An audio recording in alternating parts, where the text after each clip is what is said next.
Alléluia. Amen. Alléluia. Amen. Je bénis le Seigneur parce qu'il est bon, il est fidèle. Et le Seigneur a permis que je puisse être devant vous aujourd'hui avec joie. Je remercie le président du culte de m'avoir fait confiance par la grâce de Dieu, de me programmer aujourd'hui. Et le Seigneur a permis que nous puissions partager quelque chose. Amen. Amen. J'étais à Paris avec des amis parce que je suis allé voir ma famille. Mais comme la famille prie aussi dans les assemblées quelque part, et ça ne m'a pas empêché d'aller dans notre assemblée. Je voulais rester à la maison et là-bas je suis allé et les frères ont permis de me donner quelques minutes de partage et c'était vraiment très très très bon. Et le Seigneur nous a fait grâce. Vous avez aussi le bonjour de l'apôtre Kumbu qui vous a dit bonjour et puis il passera nous voir aussi pour nous aboutir. Amen. Amen. Aujourd'hui, par la grâce du Seigneur, parce que je vois toujours dans la Bible, le Seigneur a utilisé le chiffre 12, et le nombre 12. Quelque part, il utilise le chiffre 4, et après il utilise le chiffre 2. Nous sommes dans la numérologie de Dieu. Pourquoi le chiffre 12? Parce que nous allons voir, comme le président du culte a parlé, les 12 fils de Jacob. Jacob avait 12 fils. Et Jésus, quand il vient, sur la l'introduction, il choisit aussi les 12 apôtres. Amen. Parce que Jésus n'a pas choisi 13 apôtres, ni 14, 12, parce qu'il y a une signification. Nous allons voir ça par rapport à la nature. Parce que, allô? Ah, merci. Nous allons voir ça par rapport à la nature. Et ici aussi, pourquoi le Seigneur nous a donné le chiffre 4? Le chiffre 4, c'est le même Seigneur, il nous a dit son corps, qui est l'évangile, est subdivisé en 4. Nous savons déchiffrer Jésus dans la révélation, dans la prophétie, dans la connaissance et dans la doctrine. C'est très important. C'est très important pour le chiffre 4. On va aller encore plus loin. Pour le chiffre 2, c'est important aussi. Pourquoi? Parce que les Écritures nous parlent, nous sommes fondés par les enseignements des prophètes et les enseignements des apôtres. Donc nous avons les deux fondements, qui est le chiffre 2. Nous avons lui-même Jésus qui s'est divisé en 4. Nous avons aussi les 12 apôtres qui est tout un peuple. Amen. Frère Poïka, vous pouvez nous lire Genèse, chapitre 1, verset 14. À partir du verset 14. Genèse, chapitre 1, le verset 14. Dieu dit, je lis au nom de Jésus. Amen. Dieu dit qu'il y ait des luminaires dans l'étendue du ciel pour séparer le jour d'avec la nuit, que ce soit des signes pour marquer les époques, les jours et les années, et qu'ils servent de luminaires dans l'étendue du ciel pour éclairer la terre. Et cela fut ainsi. Dieu fit les deux grands luminaires, le plus grand luminaire pour présider au jour et le plus petit luminaire pour présider à la nuit. Et il fit aussi les étoiles. Dieu les plaça dans l'étendue du ciel pour éclairer la terre, pour présider au jour et à la nuit, et pour séparer la lumière d'avec les ténèbres. Dieu vit que cela était bon. Ainsi, il eut un soir et il eut un matin. Ce fut le 4e jour. Amen. Amen. Merci. Ici, les Écritures nous disent Dieu, le 4e jour, Dieu a créé les deux grands luminaires. Dieu a créé le soleil, je paresse, il a créé la lune, et après il a créé les étoiles. Les étoiles. Or, ici, c'est la nature, la Bible. Donc, c'était la lumière du premier jour. Parce qu'au commencement, la Bible dit au commencement, Dieu créa la lumière. Et la lumière du premier jour n'avait pas de corps, mais au 4e jour, c'est la même lumière du 4e jour. Le Seigneur crée un corps. La lumière, on l'appelle ici le soleil, au 4e jour. C'est la même lumière qui entre dans la lune, on appelle c'est la lune. C'est la même lumière qui entre aussi dans les étoiles. Donc, c'est la lumière du premier jour. Ici, c'est la nature. Dans la nature, Dieu a créé le soleil, la lune et les étoiles. Et si nous nous posons la question, Seigneur, pourquoi tu nous parles du soleil, la lune et des étoiles par rapport à la nature? Vous allez voir, le frère Boïka, lui, la Bible dit, il a créé ça pour marquer. les époques, on peut parler de saison. Deuxième, c'est quoi? Les jours. Et troisième, c'est quoi? C'est les années. Est-ce que Dieu nous met dans les Écritures, dans sa parole, seulement que le soleil, la lune et les étoiles, le but c'était pour marquer les saisons, les jours et les années. Qu'est-ce qui cache derrière? Parce que ça, c'est une prophétie. C'est un prophète qui nous explique ça. Et le prophète Moïse, quand il parle, il faut qu'il y ait l'interprétation de cette prophétie. Parce qu'en parlant du soleil, c'est pour cela que le monde a adoré le soleil. En parlant de la lune, le monde a adoré la lune. En parlant des étoiles, le monde a adoré les étoiles. Mais tandis que nous, les enfants de Dieu, nous allons avoir l'interprétation de cette parole. Si nous n'avons pas l'interprétation, nous allons interpréter de façon littéraire et nous allons pécher. Amen. Maintenant, la question que nous allons poser, c'est quoi maintenant le saison? Vous allez remarquer, dans le saison, il y a combien de saisons? 4. Il y a 4 saisons. Or, Dieu, quand il dit que ces luminaires sont destinés à marquer les saisons, et les saisons à 4, nous avons 4 saisons. Nous avons 2 saisons non principales, bien principaux, oui, principales, et 2 saisons intermédiaires. Or, les saisons principales, nous avons quoi? Été et nous avons hiver.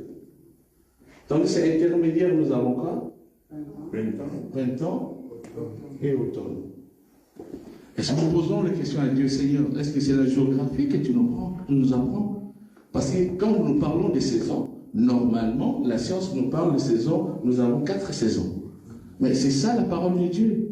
Donc c'est qu'il y a quelque chose qui est caché derrière. Or, dans le chiffre 4, comme nous avons dit, vous allez voir au début sur les 4 saisons, le 4 saisons, ça peut nous expliquer quelque chose. Je sais que nous avons la parole de Dieu ici. Vous allez remarquer que le 4 saisons, ce n'est que les 4 femmes de Jacob. Amen. Amen. Donc les 4 saisons égale les 4 femmes de Jacob. Ça, c'est Dieu qui est en train de nous expliquer dans l'interprétation. Or, les 4 femmes de Jacob, il y avait Rachel, il y avait Léa, et ici, il y avait 2 femmes esclaves. Or, la femme esclave de Rachel, c'était Bila. Et ici, c'était qui? Excusez-moi, j'écris un peu mal. Donc nous comprenons, nous avons l'interprétation ici, sinon nous allons rester ici. Amen. Et que Dieu nous a dit seulement été, automne, printemps, non, ça n'a rien à voir. Dieu n'est pas un géographe pour nous spécialiser dans la stratégie humaine. Dieu a caché une prophétie à l'intérieur. Vous allez remarquer que Rachel et Léa, ce sont des saisons, comme on a dit, sont les principales. Oui. Donc ici, Bila, ici Rachel, normalement c'est été, je vais vous expliquer, et Léa, c'est hiver. Pourquoi hiver? Avant que l'hiver arrive, il faut qu'il y ait une saison intermédiaire. Donc c'est Bila qui vient comme printemps pour nous amener vers l'été. Or, vous allez voir que Rachel, la femme esclave, c'était Bila. Donc Bila étant la femme esclave, nous amène vers l'été qui est Rachel. Amen. Mais tandis que ici, Zipas, c'est automne qui nous amène vers Léa qui est l'hiver. Donc à chaque fois, vous voyez, nous avons dans une période où c'est le printemps, il ne faut pas penser de façon géographique, il faut dire que c'est le calendrier de Dieu. Dieu est en train de nous enseigner parce qu'il y a une parole précise, une parole de Dieu qui marche selon les temps. Amen. Amen. Vous allez remarquer que ces 4 femmes ici, et nous plongent aussi à expliquer la parole de Dieu, que c'est une table qui a 4 pieds.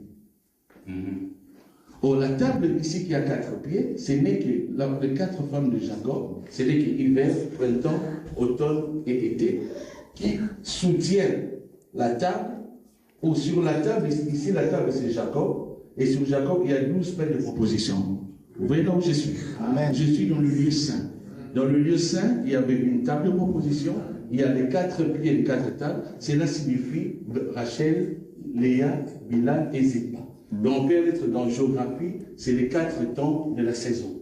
Donc le Seigneur, maintenant, il a mis 12 paires de propositions de nous.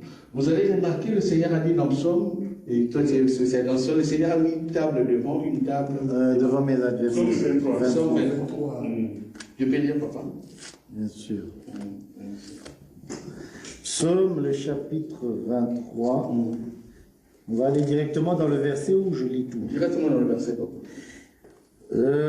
Chapitre 23, verset 5. Tu dresses devant moi une table en face de mes adversaires. Amen. Tu induis ma tête et ma coupe déborde. Amen. Amen. Amen. Vous allez remarquer ici le Seigneur, nous posons Seigneur, comment tu vas dresser une table devant mes adversaires. Or, nous avons appris pour faire le combat spirituel, pour se battre. Mais le Seigneur dira seulement, il faut mettre, quand il y a un combat, quand il y a des difficultés qui vous arrivent, il faut seulement, le Seigneur va mettre une table devant vos adversaires. Pourquoi? La table, ce n'est que, la compter les 12 pains de proposition, c'est la parole, et les 4 pieds qui sont les 4 femmes de table de Jacob. Or, les 4 femmes de Jacob, ici, le Seigneur dit, s'il y a vos adversaires, les 4 états signifient la prophétie, la révélation, la connaissance et la doctrine. Donc, dès que vous avez un problème dans la vie, sachez que le Seigneur a mis une table devant vous, vos adversaires sont en face.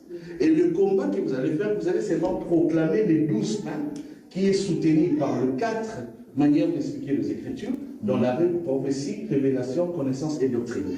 Si j'ai cette connaissance, je vais bien combattre dans le combat de la foi. Amen. Amen. Parce que je vois que j'ai un problème qui arrive. Le Seigneur m'a fait grâce de connaître, de marcher selon les 4 pieds qui sont les 4 femmes de Jacob, qui m'aidera à méditer la parole. Et cette parole va entrer dans moi. Parce qu'en face, il y a le chandelier qui est le Saint-Esprit qui éclaire les 12 pains et je vais marcher par rapport à Dieu. Amen. Amen. Donc nous avons parlé des 4 saisons. Si le Seigneur a mis les 4 saisons, ce n'est pas en français. Les 4 saisons pour marquer, comme le Seigneur a dit, pour le soleil, la lune et les étoiles, c'est tout simplement, c'est les 4 femmes que je dis et leurs esclaves. Amen. Amen. Nous allons passer maintenant au jour. Seigneur, tu nous parles du jour, pour marquer les jours. Or, les jours, selon la science, nous voyons les jours physiques, comme ça, et nous disons les jours à 24 heures. Mais selon Dieu, et il écrit en Jean, enfin, tu veux dire, Jean, n'y a-t-il pas 12 heures dans un jour? C'est le chapitre 12. C'est Jean. Jean 12.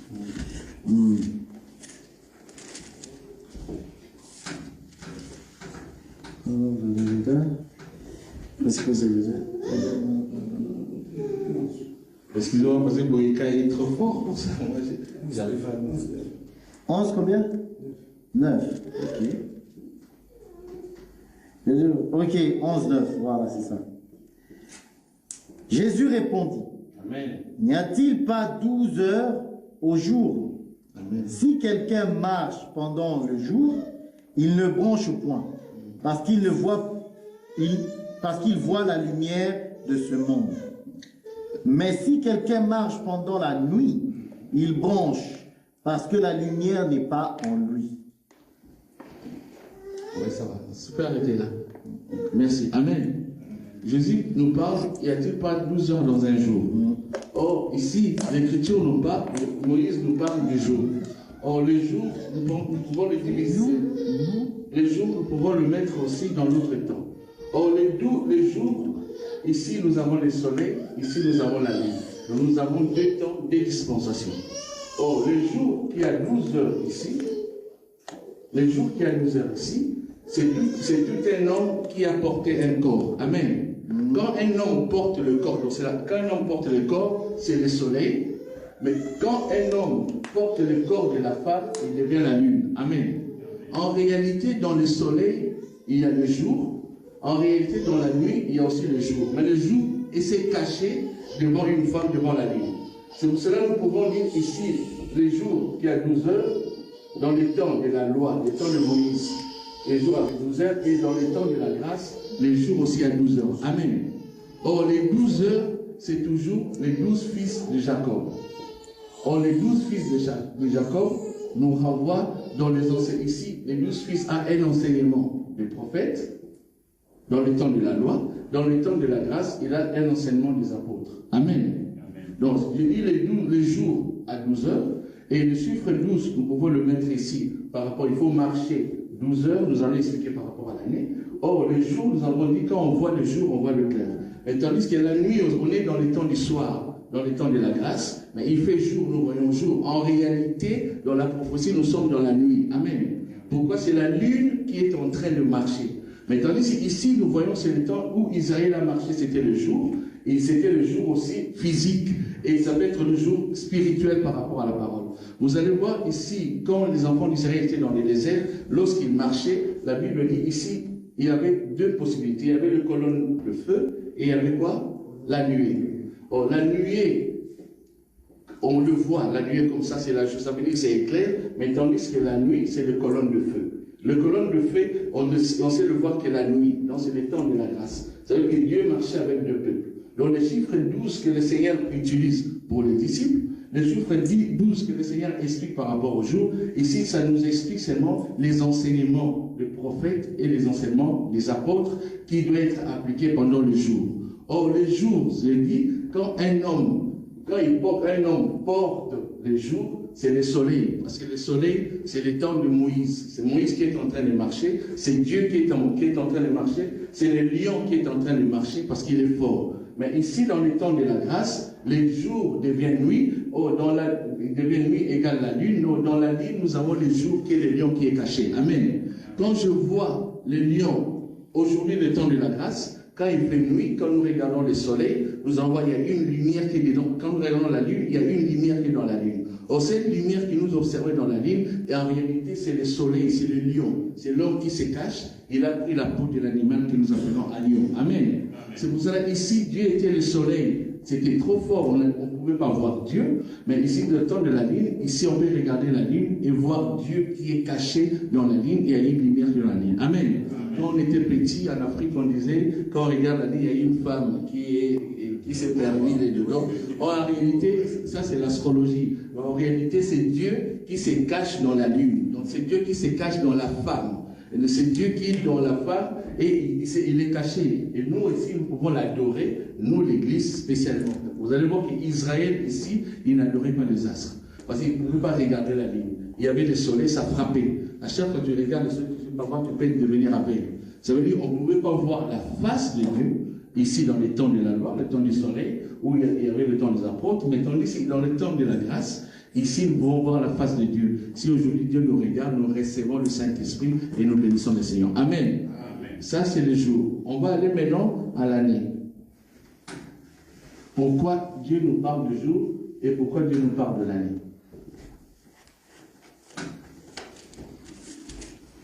Je répète, Dieu a créé le soleil, la lune et les étoiles pour marquer. Nous allons parler des saisons, nous parlons des jours, maintenant nous allons parler de l'année.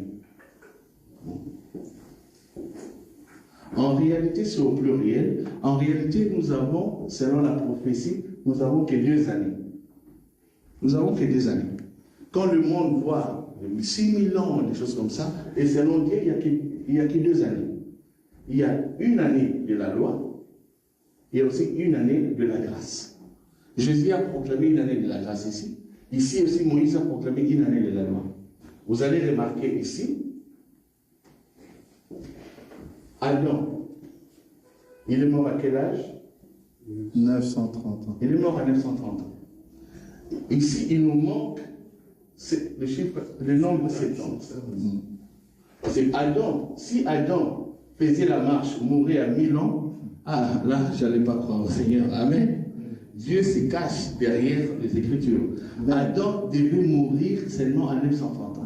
Parce que sinon, Adam allait nous sauver. Mais lui, il est en chair. Comment il peut nous sauver? Or, ici, c'est le premier Adam qui est en train de marcher. Il est en train de marcher une année de Moïse. En marchant, Adam était sûr qu'il allait faire de 1000 ans. Nous avons dit non, Adam, toi, tu t'arrêtes, tu ne peux pas nous sauver. Parce que tu es charnel. Tu as péché. Et le Seigneur t'a couvert de peau de bête. Mais il y a le Seigneur lui-même, il va venir prendre la croix pour amener ici lui-même. Amen. Et nous remarquons ici à 930 ans, quand le Seigneur fait tomber Adam, il y a un roi qui vient ici. Or, les Écritures déclarent ici, on devient roi à 30 ans, et la durée de la royauté, c'est 40 ans. Qui est ce roi? David. C'est Jésus, mais dans l'ombre, c'est David. David, il a pris la route à 30 ans, il a marché pendant 40 ans. Dans les 70, ça arrive. 70 plus 930, ça fait combien? Ça fait 1000 ans. Et quand ça fait 1000 ans, vous allez dire, Papa Toto, vous avez dit 1 an. Mais ici, on en parle de 1000 ans. Ici, la marche d'Adam, jusqu'à ici, Jésus a pris jusqu'à la croix, et c'est 1000 ans. Donc, le marche d'Adam ici, et Jésus le prend jusqu'ici, donc c'est 1000 ans. Oh, frère Pierre, si nous appelons, frère Pierre nous a dit, 1000 ans est comme un jour. Or, nous comprenons que le chiffre 1, et c'est une année. Parce que Dieu ne compte pas les zéros. Amen. Et nous prenons que c'est une année ici, nous disons à Moïse, merci, parce que Moïse a totalisé les une année. Et Moïse, c'est fini. Maintenant, lorsque nous entrons dans les temps de la grâce, Jésus a proclamé, ici c'est encore quoi? Une année de la grâce. Or, une année de la grâce, ce n'est pas encore fini. Donc, nous sommes en train de marcher. Il faut faire très très attention. Parce que Dieu s'est arrêté avec Adam ici. Mais tandis qu'ici, il y a des gens qui tombent. Il y a des gens qui tombent. Nous avons nos frères qui sont nés de nouveau, ils sont passés à la croix. Ils sont nés de nouveau, mais ici, ils tombent, le Seigneur les retire dans le monde. Ça veut dire que nos frères vont dans le sein d'Abraham. Il y a un frère, un chrétien qui est mort, on le voit pendant cette année de la grâce. Or, l'année de la grâce, nous avons vu depuis Jésus à la croix jusqu'à aujourd'hui, donc on n'a pas encore totalisé le 1 an. Or, les personnes qui entrent dans les temps de la grâce, il n'y a que 10 personnes, je dis en gros, hein, il n'y a que 10 personnes qui entrent. Et 10 personnes, nous parlons de 10 vierges. Il faut être vierge pour passer après la croix. Parce que si tu es vierge, ton tu es illisible par rapport à l'enlèvement ou à l'éternité. Amen. Parce que la Bible dit, si le Seigneur te donne la vie, il te donne la vie éternelle, là on va voir en dessous, il te donne la vie éternelle, tu passes par rapport à la croix. Parce que la croix, c'est une porte. Et la croix, c'est le parvis. Il y a des mesures pour entrer, pour passer à la croix. Ce n'est pas tout le monde qui passe à la croix. Ce n'est pas Seigneur, papa, Toto est malade, il prie, Seigneur, moi je viens à l'église et je deviens chrétien. Non, comme Dieu l'a dit. Il y a le boulot à faire. Il y a 3 terres. Quand je viens suivre mon pasteur, le frère Moïka dit 3 terres. Il faut les 3 terres là, il faut que le Seigneur te donne la vue, le Seigneur te donne l'oreille, et tu t'attaches au Seigneur, et après tu as le 4e Judas, et tu reçois le Saint-Esprit. Amen. Ça veut dire, ici, quand la femme de Jacob avait son premier fils Ruben, il a dit, le Seigneur a vu ma souffrance. Donc le Seigneur te donne les yeux. C'est pour cela que dans la Bible, vous voyez que Jésus est en train de faire le miracle, les aveugles, des choses comme ça. Ce n'est pas tous les aveugles, mais ce n'est qu'une église. Il est en train de répéter lui-même le chiffre 4. Vous allez voir, il y a aussi des hommes, il y a des sourds. Quelqu'un qui n'entend pas ici. Vous allez voir Siméon, c'était le 2e fils. Quand Léa et Simon dit, Seigneur, entendu. Donc le Seigneur te donne l'oreille, et ce n'est pas encore fini. C'est encore, le Seigneur va te donner encore le 3e, c'est attaché au Seigneur. Donc tu t'attaches au Seigneur. Quand tu vas t'attacher au Seigneur, le Seigneur te donne l'élu. L'élu, c'est l'attachement au niveau du Seigneur. Et après, le Seigneur te donnera Judas, c'est le fils, et là tu vas adorer et louer Dieu. Amen. Amen. Vous avez vu, ce sont des étapes. Mais il y a un chrétien, il y a quelqu'un qui voit une vision, qui attend Dieu, qui s'attache aux œuvres du Seigneur, mais il n'est pas encore sauvé. Mais le Seigneur est en train de lui travailler pour que la 4e terre, qui est Judas, puisse être fertile. Et le 4e terre, c'est le Seigneur qui change les cœurs de pierre en cœurs de chair. Amen. Et quand les cœurs de chair est des amis, et le Seigneur maintenant va faire tomber la pluie, c'est le Saint-Esprit qui va descendre sur le chiffre 4. Amen. Et par là, vous allez dire que vous respirez et vous adorez Dieu. C'est tout simplement par rapport à ça. Donc, vous avez dit qu'ici, le Seigneur fait tomber nos frères pour les amener, il leur donne la perfection des Écritures. Ça veut dire que, comme je dis toujours, ce n'est pas seulement quelqu'un qui prie dans les ensembles de saints, les ensembles d'église, qui va aller au ciel. Non, c'est pas vrai. Parce que la doctrine des enfants de Dieu sont partout, dans toutes les dominations aussi. Dans l'église catholique, dans d'autres églises, il y a aussi des enfants de Dieu, mais eux, ils sont seulement dans la doctrine. Ça veut dire que ils ont seulement un pied. Parmi les femmes de Jacob, ils ont seulement un pied. Mais le Seigneur, il faut qu'il lui donne les 4 pieds. C'est la perfection pour qu'il puisse comprendre. Oh, la perfection, ça vient ici, ça vient pendant la mort. Ça veut dire ma mère qui est à l'église catholique, qui pratique la doctrine. Il est né de nouveau parce que c'est Dieu qui fait que les gens sont nés de nouveau. Dieu le laisse là pour qu'il puisse avoir une expérimentation là où il est. Vous avez le même frère, quand il vient ici dans l'assemblée, il commence à parler des choses de Dieu zélé. Il n'est pas né de nouveau ici. Dieu l'a ramassé déjà là-bas, mais là-bas, il était encore bébé. Il y avait des enseignements qui donnaient, des faux enseignements qui l'entouraient. Dieu savait pourquoi. Le jour où il va recevoir l'enseignement, de quatre manières d'expliquer les Écritures par rapport à la marche, il va s'ouvrir, il va aimer Dieu. Mais cela ne veut pas dire, quand il a les quatre fils, comme nous disons ici, il est né de vous. Non, il faut que le Seigneur te donne le Fils. Donc, Jésus a dit, personne ne peut venir vers moi sans que le Père l'attire. Amen. On ne vient pas avec Dieu par les émotions. C'est pour cela que nous voyons dans beaucoup des assemblées, beaucoup des églises dites de combat spirituel, de Bosra, des choses, les gens sont émotionnels. Ils suivent Dieu par rapport à eux-mêmes, par l'émotion. Or, l'âge de Noé, le Seigneur est là, il est devant, il attend. C'est la voix du Seigneur qui va entendre, comme la femme à la part de sang. Elle a entendu. Si tu n'entends pas la voix, ne viens pas. Amen. Est-ce que tu as entendu la voix du Seigneur pour venir vers lui? Or, lui-même, il faut qu'il t'appelle pour que tu puisses venir. Parce que c'est une grâce. La grâce a été depuis l'éternité, ça se confirme sur la terre, mais il faut que le Seigneur t'attire aussi. Mais souvent, ce sont des émotions, ce sont des sentiments qui nous attirent vers Dieu. En venant dans une assemblée qui est locale, nous faisons des comportements plus charnels que comme si on n'était pas encore sauvés. Là, nous allons voir aussi en bas. Amen. C'est très important. Ici, quand nos frères ici, nous parlons du voyage d'Emmaüs. Il y avait 2 disciples qui voyageaient. Ils connaissaient la parole, mais c'était dans le tâtonnement. Le Christ est venu vers eux, le Seigneur commençait à les expliquer, jusqu'à ce que le Seigneur a disparu, et ils ont compris que c'est le Seigneur. Nous expliquons ça, c'est comme si c'est le temps de la mort. Quelqu'un qui est bébé dans la foi, qui n'a pas eu la perfection de 4 pieds, le Seigneur, avant sa mort, le Seigneur va le visiter pour lui donner la totalité de l'enseignement, afin qu'il puisse entrer dans le lit du repos. Amen. Ça veut dire, je dis, il est bon qu'il y ait un frère qui a Christ part maintenant, qui attend. Nous allons voir ici les jours de l'enlèvement. N'oublions pas que nous sommes 10. Et dès que le Seigneur permet que nous puissions arriver dans les temps, c'est difficile, nous sommes 10, il y aura un temps où 5 seulement sur 10 vont aller à l'enlèvement. Et 5 vont rester. Nous prions, nous sommes dans une assemblée, nous croyons, nous sommes dans le corps du Christ. Et dans le corps du Christ, nous adorons, nous avons la certitude que nous avons le Saint-Esprit. Bien que vous avez le Saint-Esprit, mais vous pouvez rester et vivre la tribulation. Ça, c'est une femme folle. C'est vierge folle et vierge sage. Donc, c'est les 10. Il faut que parler dans la marche, il n'y a que 5 qui vont aller. 5 qui vont aller. Donc, ici, nous avons ici, nous parlons de l'esprit, nous parlons de l'âme. Ici, nous parlons du corps. Ça veut dire, un frère, Papa Boïka, qui a reçu le Saint-Esprit dans son esprit, il est sauvé automatiquement. Mais maintenant, le travail reste au niveau de son âme. Parce que son âme a encore des œuvres mortes. Être sauvé ici, c'est par rapport aux 2 sortes de péchés. Nous avons le péché au singulier, nous avons aussi le péché au pluriel. Or, le péché au singulier, c'est la nature d'Adam.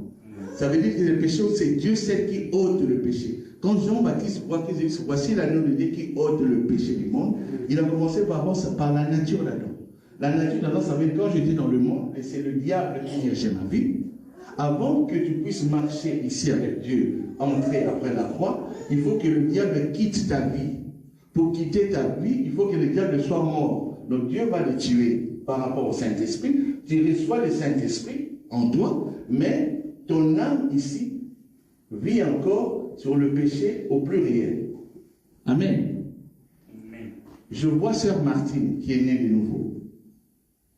Elle parle des choses de Dieu, mais dans son comportement au niveau de l'âme, nous allons voir que Sœur Martine, Sœur Martine, elle aime beaucoup, elle aime bien boire, par exemple. Elle boit, elle fume. Mais nous, quand on regarde au niveau du corps, parce qu'il y a l'essence, nous disons comment c'est une sœur qui vient à l'église, elle boit. Nous le jugeons parce que nous, dans notre tête, nous croyons que Dieu habite notre âme. Non, Dieu habite notre esprit. Quand Dieu habite dans notre esprit, nous avons le ministère qui vient maintenant faire le travail par rapport à notre âme. Donc notre âme était habituée par de mauvaises choses, par le vol, l'alcool, la tricherie, la drogue, tout ça. Mais maintenant, la parole de Dieu va purifier mon âme. Ça veut dire, Seigneur, la parole de Dieu purifie mon âme. Ça veut dire que le Saint-Esprit, qui est un enseignant, il enseigne ton âme tous les jours. Et tous les jours, le péché va tomber. Parce que le péché ne tombe pas parce que je dis que moi, je ne veux pas faire l'adultère et l'adultère ne vient pas. Non, l'adultère viendra toujours au niveau de l'âme parce qu'il y a le sang, il y a la réaction. Or, le sang, on est charnel, les désirs que le diable va attaquer à partir de l'extérieur, ça sera toujours comme ça. Il va me pousser dans les bois, il va me pousser dans le péché, qui est au péché au pluriel. Comme le Saint-Esprit va faire le travail, il fera le bon travail. Et comme le Saint-Esprit va faire le travail ici, raison pour laquelle il y aura ceux qui vont rester folles, les saints, il y aura ceux qui auront la grâce d'aller à l'enlèvement. Amen. Ceux qui auront l'enlèvement, vous allez voir qu'ils avaient l'huile en eux. Ça veut dire que le zèbre de la chair, le péché, n'était pas aussi plus que le péché dans leur vie. Donc ça veut dire que Dieu les a laissés tout simplement par la grâce. Hein. Ce n'est pas parce que je suis meilleur, je prie, j'intercède, et que non, la Bible dit que ces œuvres étaient déjà prédestinées avant la fondation du monde. C'est Dieu qui a fait déjà un choix avant la fondation du monde. C'est Dieu qui a dit que Papa Denzou ira au ciel parce que je l'ai choisi. Ce n'est pas par rapport au monde. Ça veut dire que les œuvres que Papa Denzou est en train de faire comme ça, aujourd'hui c'est le Saint-Esprit qui est en train de faire le travail. Mais il y aura ceux que l'huile va baisser par rapport aux œuvres de la chair. Nous allons voir comment c'est fait comme ça. Le jour de l'enlèvement, il sera lourd. Pourquoi? Parce qu'il y a encore le péché au pluriel qu'il a retenu. Mais Dieu, quand il voit Papa Denzou ici, Dieu voit Papa Denzou est juste. Amen. Parce que l'Écriture dit qu'il nous a justifiés. Ça veut dire que Dieu te rend juste, il te dit, je te vois juste. Dieu te voit saint. La sanctification, ce n'est pas parce que je fuis les péchés, non. La sanctification, c'est mise à part. C'est Dieu qui a dit, Papa Denzou, je t'ai mis à part, je t'ai choisi. Alors, qui va te condamner? Amen. Alors, toutes les ordonnances ici, que le diable que tu faisais avant, dans le famille, dans des choses comme ça, quand il vient te réclamer devant Dieu, mais Jésus a dit à la croix, toutes les ordonnances qui nous condamnaient a été.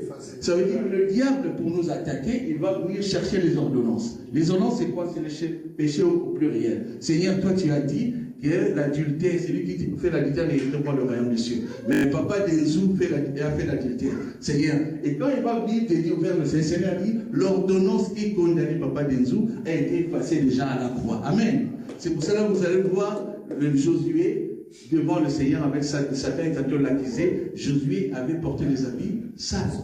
Or, les habits, ça c'est le péché. C'est le péché au pluriel. Mais Dieu allait dire, Josué, va directement, mais Dieu a dit non. Qui es-tu pour juger vos serviteurs? Amen. C'est Dieu pourquoi? Parce que lui-même, il est juge. Lui-même, il est avocat. Lui-même, il t'a dit que tu es juste. Le juste, ce n'est pas seulement toi, ce n'est pas ton effort. C'est le Saint-Esprit en toi qui te donne la capacité de marcher selon la parole de Dieu. Amen. Et quand tu as ça dans la tête, tu ne diras pas la Seigneur, oui, et je ne regarde pas tu parles à la gare du Nord, il y a des filles prostituées. Non, je vais pécher quand je regarde. Oui, c'est dangereux, mais la sanctification, ce n'est pas ça. La sanctification, c'est mise à part pour marcher avec le Seigneur. Et pour marcher avec le Seigneur, c'est lui qui est le guide, c'est lui qui est le berger. C'est le Seigneur qui nous conduit par le Saint-Esprit. Nous sommes derrière et le Seigneur va nous amener. Nous n'allons pas voir le faux de gens. Amen. Ça veut dire que quand je regarde la sœur Martine, je ne vais pas la juger aujourd'hui parce que je sais que bien qu'elle boit, bien qu'elle fume, mais le Seigneur va faire lui-même son travail parce qu'il aime le Seigneur. Vous allez voir, 6 mois après, on ne parlera plus de ça. Parce que le Seigneur ne veut pas que nous prenions la grâce. Parce que c'est par la grâce. Tout c'est Dieu qui fait en nous. Nous avons l'espoir, nous avons la capacité à chaque fois de dire que je vais faire l'effort. Ce n'est pas ton effort. C'est le Saint-Esprit qui va t'aider à marcher dans la sanctification. Amen. C'est ça, ça va nous empêcher de juger les gens. Même dire, ah oui, il va aller en enfer. Qui te dit que cette personne va aller en enfer? Vous allez voir à la croix, il y avait 2 brigands. On peut donner une autre explication. La Bible parle de 2 brigands. Et les 2 brigands, ce sont des gens condamnés. Les gens voleurs. Ils étaient là à la fin de leur vie. Ça veut dire les gens qui étaient vers la foule, ils voyaient que 2 personnes étaient le brigand, le voleur, ils devaient être tués. Mais parmi eux, il y a un qui a eu la grâce, non? Il a dit au Seigneur, pense, Jésus a dit à lui, aujourd'hui tu seras avec moi au paradis. Quand Jésus parlait d'aujourd'hui ici, est-ce que la foule entendait?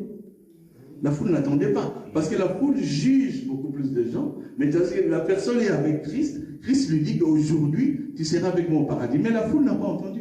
Mais la foule sait que lui qui est condamné, il va dans l'enfer. Amen. Mais il a eu la grâce. Pourquoi? Parce qu'il est venu du ciel. Parce que le Seigneur a habité son esprit et le Seigneur travaille seulement son âme. Le Seigneur sait qu'il va aller soit en enlèvement, soit il va rester dans la tribulation. Pendant la tribulation, il y aura notre peuple, nous appelons les 444 000 membres d'Israël, mais ils vont tous mourir. Les vierges folles vont mourir, mais ils vont être ressuscités comme nous, l'Église, les saints ici, nous allons venir pendant le millénium. Amen. C'est ça que je voulais arrêter. Vous allez voir ici, pendant le millénium, il y a un peuple, mais ils sont restés. Pourquoi ils sont restés? C'est à cause des œuvres mortes. C'est à cause du péché au pluriel qui les ont retardés. Ce n'est pas parce que quelqu'un, il prie Dieu, le Saint-Esprit est en train de faire le travail, mais sa vie est tellement mondaine, liée à la chair. Et il devient lourd. Il faut être un oiseau pour monter. Or, lui, c'était un oiseau, mais il devient, il devient un coq. Il ne sait pas monter. C'est le péché qui le rend lourd. C'est pour ça qu'il est resté ici. Amen. Il est très important que nous avons parlé aujourd'hui du saison. Pourquoi le Seigneur nous a parlé de saison? Et ça, c'est la nature. Frère Paul nous dit toujours, est-ce que la nature ne vous enseigne pas? Or, la nature, c'est un enseignant. Or, Dieu, du premier jour jusqu'au 5e jour, en allant au 6e jour, il a créé, il a fait la nature. Mais au 6e jour, il a créé l'homme. L'homme qu'il a créé, comme l'homme vit après la nature, nous allons aussi voir la nature de Dieu.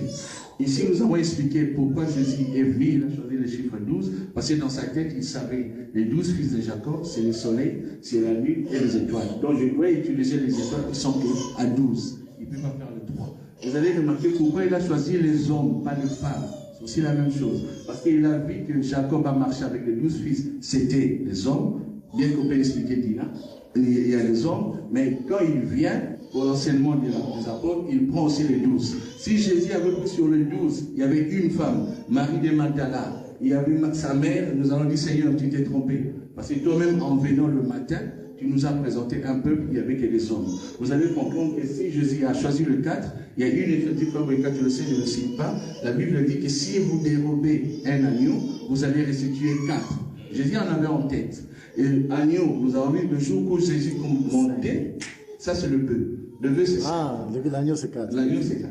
Et quand Jésus montait, il a dit que la Bible dit la nuée le déroba. Or, déroba, ça veut dire il a pris un agneau, il va restituer 4. Le 4 qu'il restitue, ce n'est que les 4 femmes de Jacob. Vous savez aussi les 4 femmes de Jacob, nous pouvons voir Léa et Rachel et les 2 esclaves. C'est la même chose aussi quand vous voyez les évangiles. Nous avons les 4 évangiles. Et sur les 4 évangiles, nous avons ceux qui ont vu Jésus en face. Il y a qui? Matthieu. Il y a Matthieu et Jean. Donc Matthieu et Jean, Matthieu typifie Rachel, tandis que Jean typifie Léa. Parce qu'ils étaient avec le mari comme ça. Mais tandis que Luc n'a pas vu Jésus.